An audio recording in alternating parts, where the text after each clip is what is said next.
Oi, gente. Vamos continuar a matéria de Web3. A gente terminou a aula passada explicando sobre como criar uma classe, herança em PHP. Então agora vocês já sabem a sintaxe básica do PHP. O que a gente vai ver na aula 4, né? O conteúdo 4? A gente vai ver o que o PHP tem a oferecer para a gente de funcionalidades prontas, nativas. A gente não vai ver todas as funções nativas, classes nativas do PHP. Tem muita coisa no site oficial do PHP. Inclusive, quem nunca acessou o site oficial, né? Eu acho que eu já passei para vocês, se não me engano, mas tá aqui. Essa é a página oficial do php.net. E tem toda a documentação do PHP aqui. Inclusive, tem em português a documentação. Então, se eu entrar aqui em documentação, é mais fácil procurar. Por exemplo, existe uma função que chama implode. Você procura aqui ou procura no Google e ele mostra aqui toda a documentação dessa função. Está em inglês, eu posso colocar em português. Ó, português brasileiro. Então, essa função implode existe desde o PHP 4, continuou funcionando no 5 e no 7. Né? Então, percebe que eles ainda não atualizaram para o PHP 8, porque é muito recente. Aqui tem a assinatura da função, ou seja, o nome, parâmetros e o retorno. No caso, ela tem dois parâmetros que são obrigatórios. Tem exemplos de como usar a função. E aqui embaixo tem comentários de usuários. Muitas vezes os comentários eles mostram coisas que a gente costuma usar, que vai facilitar bastante a nossa vida. E aí é votado, né? Qual é o melhor comentário? A pessoa pode votar que é bom ou ruim. Os ruins eles nem mostram aqui, mas os bons eles mostram. Essa função aqui está bem pequenininha. Vamos ver se a gente encontra uma outra função que eu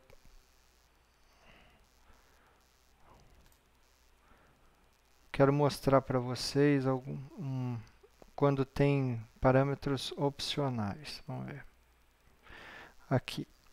Essa função tem parâmetros opcionais. Como que eu sei disso? Aqui está o nome, strip tags. O primeiro parâmetro tem que ser uma string. E aí, quando tem esse colchetes aqui nos parâmetros, significa que é opcional. Então, você não precisa passar um segundo parâmetro. Se você quiser, ele é opcional, né? Aqui embaixo, como tem esses vários parâmetros, tem uma explicação mais detalhada do que é cada um deles, o que pode ter ou não. Aqui uma explicação também mais detalhada do valor que é retornado, as mudanças entre versões, o que mudou nessa função. Por exemplo, a partir da versão 4 do PHP foi adicionado o segundo parâmetro. A partir da 4.3, comentários em HTML são sempre retirados. A partir da 5, essa função se tornou segura de modo binário, né? Isso daqui provavelmente seria, acho que para, por exemplo, ele não converter o caractere se você utilizar um conjunto diferente de caractere. Então ele compara realmente de forma binária, não faz essa conversão automática. Então essa é a documentação que eu sugiro que vocês sempre utilizem quando tiverem dúvidas sobre quais parâmetros eu posso passar ou não, e etc. Então, voltando aqui, na nossa aula 4, a gente tem vários arquivos. Então, o primeiro aqui sobre array, a gente vai mostrar o básico, vai mostrar quais são as funções mais utilizadas, etc. Por exemplo, para manipular vetores.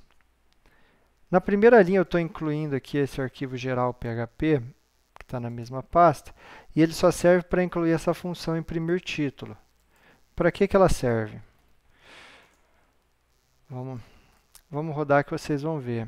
É mais para deixar organizado na hora de imprimir. Então, vamos rodar o 01. Então, tá aqui, ó, o 01. Imprimir título, imprimir isso daqui. Então, bem simples. Então, imprimir título array, vai imprimir aquelas linhas lá, só para ficar mais organizadinho na hora de imprimir. A primeira função, que é a função mais usada para array, vai ser a função count. O que ela faz? Retorna o tamanho do vetor, né? Ela conta quantos elementos tem no vetor. Se vocês se lembrarem das aulas passadas, que eu falei que PHP começou estruturado, e até hoje tem muita coisa estruturada, não tem orientado objetos, vocês vão começar a notar isso agora. Count é uma função global. Count não é um método do vetor. Então, aqui, a gente está programando estruturado, a gente não está programando orientado a objetos. Como que seria se fosse orientado a objetos? Teria que ser assim, né? Array count. Ou length, ou size. Aí vai depender da linguagem. Então, essa função aqui é global, esse código aqui é estruturado. E o PHP, ele tem opções de usar o código orientado a objeto para algumas coisas. Para outras, a gente continua usando o código estruturado. Então, ele vai me retornar o tamanho do vetor, eu vou imprimir na tela, que o tamanho é 3. Outra função, arrayFill. Essa função preenche o vetor, né? Então, de fill é preencher. Como assim preencher? É como se eu criasse um novo vetor e já escolhesse quais valores eu quero colocar nesse vetor, assim que ele é criado. Eu tenho que passar qual vai ser o primeiro índice. No caso aqui eu estou passando 0, né, para ele começar do índice 0. Quantos elementos eu quero que tenha nesse vetor? 2. E o valor inicial. Então aqui o valor inicial é PHP. Então vai ser criado esse vetor com 2 elementos. Os 2 elementos são PHP. Ó, se a gente dá uma olhada aqui, ó, no que foi impresso na tela. Tamanho 3. E aqui, ó, em vez de usar o vardump, eu poderia ter usado o vardump que a gente viu, que serve para imprimir o conteúdo de uma variável e o tipo dela, né? Em vez disso, eu usei o print underline r. Esse print underline r também é usado para imprimir vetores, para a gente ver o conteúdo. Ó, eu vou rodar de novo aqui, para vocês verem a diferença. Quando eu uso o vardump, ele me mostra os tipos. Ó. Vetor de tamanho 2, na chave 0, tem uma string de tamanho 3, que o valor é PHP. Aqui é com o print underline r. Ó. Eu tenho um vetor, aqui os elementos.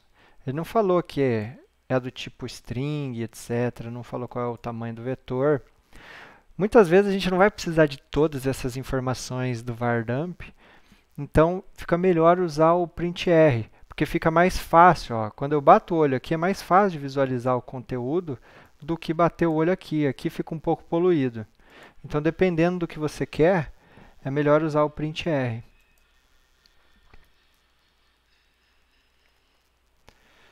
Próxima função, arrayFilter. Ele vai filtrar os elementos do vetor, ou seja, se não passar no filtro, não fica no vetor. Se passar, fica.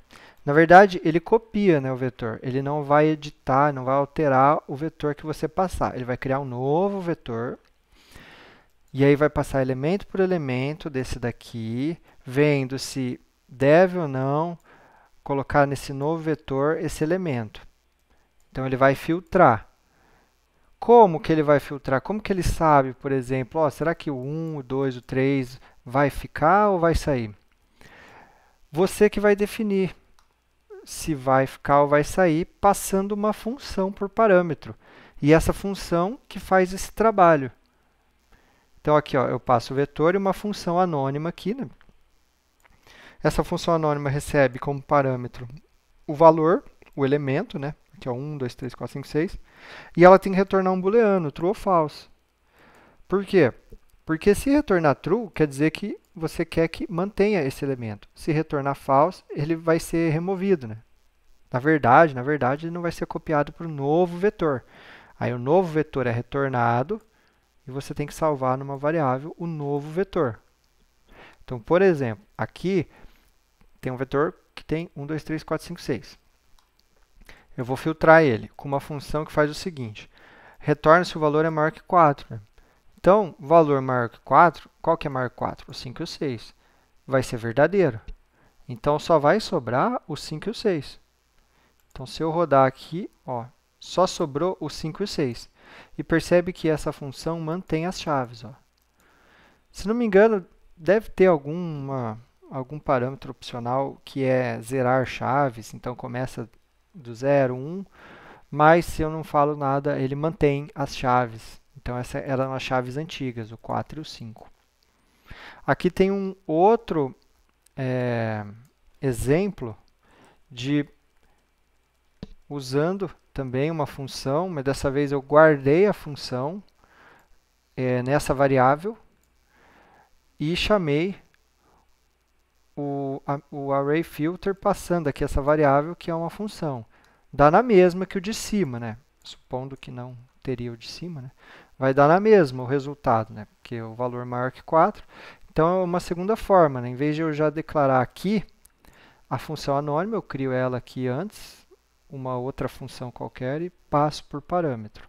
Não tem diferença. Próximo. Essa função aqui ela é muito importante, a gente vai usar bastante, que é saber se existe a chave no vetor.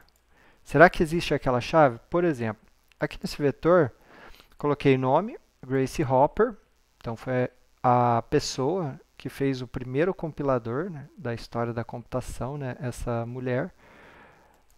A titulação dela era PhD, formação matemática. Então, eu criei o meu vetor, as chaves são strings, e eu quero saber se uma chave existe. Então, eu vou passar aqui qual é a chave e o vetor. Então, será que a chave nome existe nesse vetor? Eu já usei um if ternário aqui, que vocês já viram como funciona, né? Se for verdadeiro, retorna a primeira opção aqui. Se for falso, retorna a segunda. Então, nesse caso, existe nome, vai retornar sim para o resultado. E aí, eu vou imprimir na tela o sim. Então, existe essa chave? Sim. Então, está aqui. Ó. Existe. Por que a gente vai usar muito isso daí? Vocês conseguem imaginar? Qualquer coisa, pausa o vídeo, pensa. Porque você vai pensar assim, poxa, mas nesse caso aqui, né, nome, titulação, formação, eu já sei quais são as chaves. Eu não preciso verificar se a chave existe. A gente vai usar muito isso daqui no desenvolvimento web, porque o usuário vai mandar informações para o nosso servidor. E aí a gente tem que saber se o usuário mandou ou não a informação. A gente não sabe, o usuário pode mandar qualquer coisa. Por isso que a gente não sabe se vai existir a chave no vetor.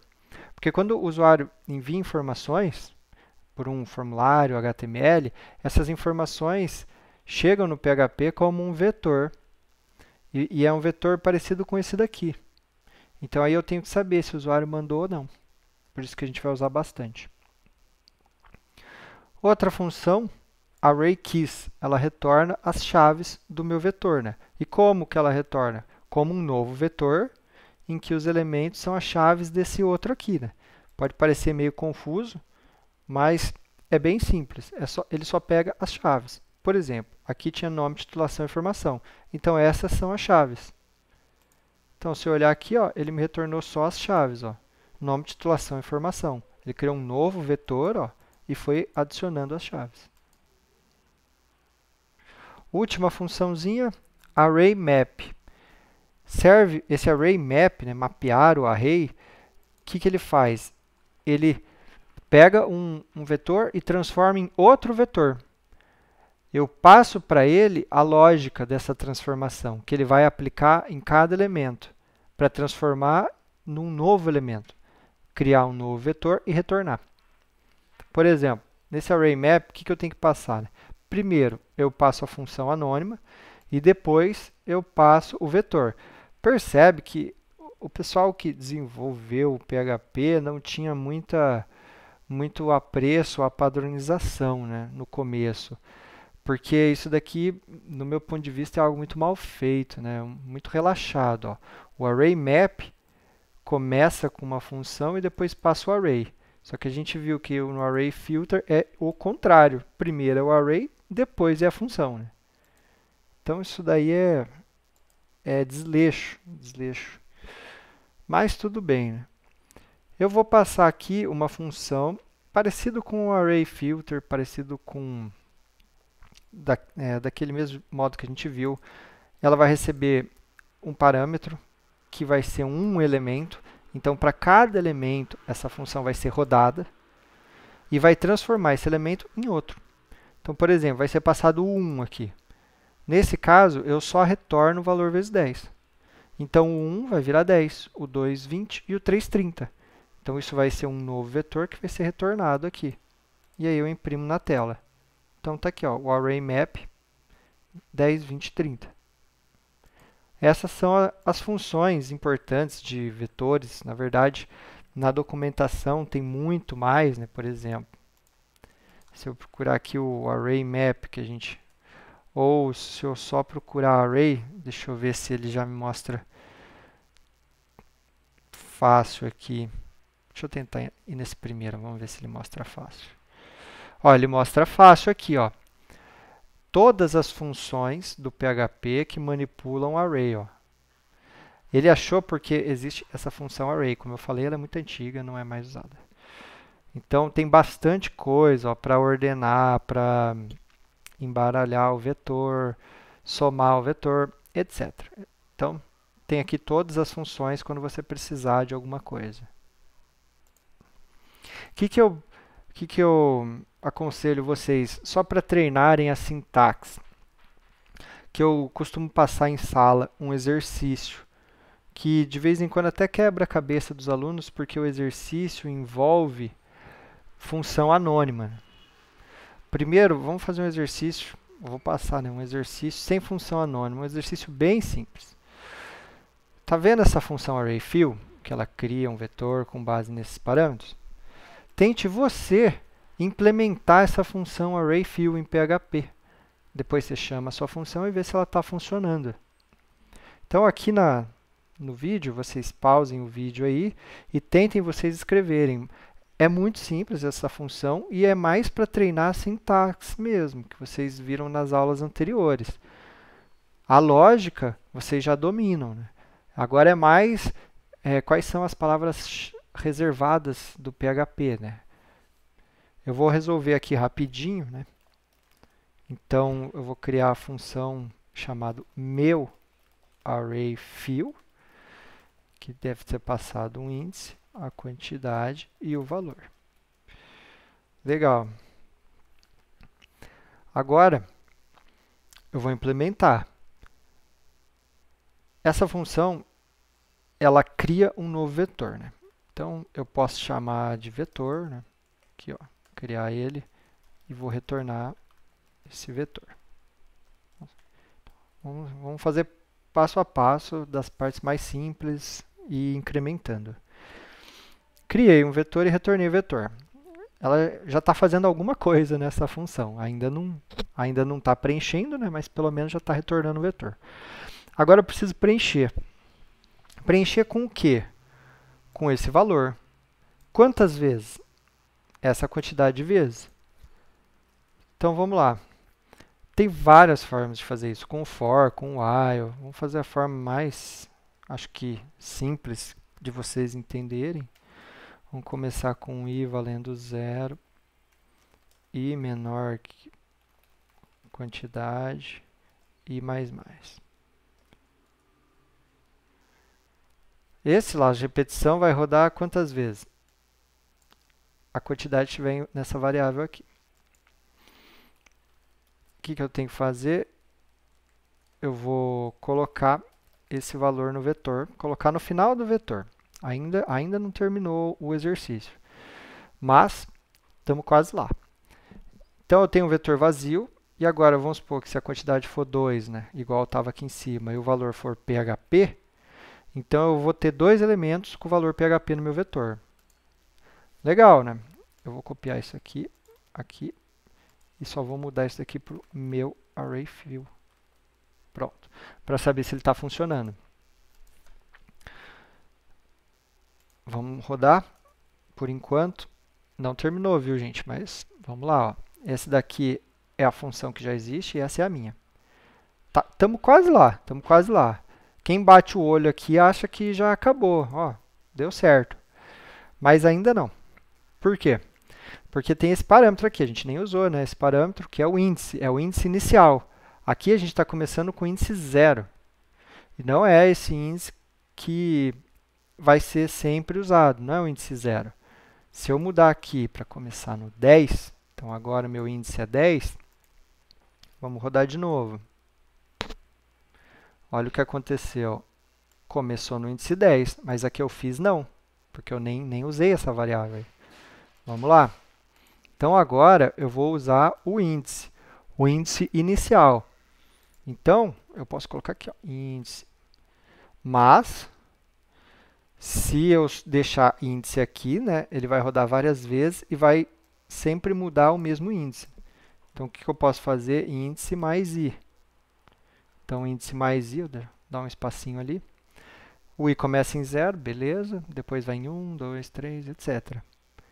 Agora, se eu rodar minha função, eu espero que ela funcione. Ó. Beleza, está implementado. Então, esse daí foi o exercício fácil. Não tão fácil, vai, por causa desse índice aí. Esse índice aí, eu acho que traria dificuldade aí para os alunos. Mas, mesmo que você não colocasse esse índice, a ideia aqui não é treinar muito algoritmos, né? É bom que você sempre treine, né? Ficar cada vez melhor. Mas a ideia era treinar a sintaxe, né? Como declarar um vetor, declarar uma variável, colocar um laço de repetição, etc. Agora, para dar um nó na cabeça de vocês, deixa eu apagar isso aqui, para não ficar muito poluído. Aqui, ó. Agora, implemente o ArrayFilter. Então, tente você aí criar essa função ArrayFilter. Declare a função e ela tem que funcionar igualzinho. Pode chamar de meu ArrayFilter. Pausa o vídeo e depois que você terminar, olha aqui a resolução. Eu vou começar então criando a função meu ArrayFilter. A dificuldade aqui está mais nessa função anônima, porque os alunos não estão acostumados. É só por isso. Ó. E aqui função. O que essa função tem que fazer? Ela vai receber um vetor e vai me retornar outro vetor. Então aqui ó, ela me retorna um outro vetor. E ela vai filtrar. Esse filtro é esse segundo parâmetro que decide se eu copio ou não copio um elemento do vetor antigo para o vetor novo. Bom, eu tenho que criar um novo vetor. Posso chamar de novo vetor aqui. E já vou retornar também um novo vetor. Opa, pronto. Ou posso chamar também de resposta, resultado aqui, mas beleza. Por enquanto está vazio, não está fazendo nada. Então ainda não está fazendo tudo o que devia fazer, né? Então vamos lá. Eu vou ter que passar elemento por elemento dele e copiar para esse. Como que eu faço? Sempre tem muitas formas de fazer. Dessa vez a gente pode usar o for each. Então o for each, passar aqui, né? Aqui ele já completou para mim, né? Chave valor. Eu vou fazer o seguinte, ó, um novo vetor, eu vou colocar um elemento no final do vetor e esse elemento vai ser o valor. Deixa eu mudar aqui o nome aqui.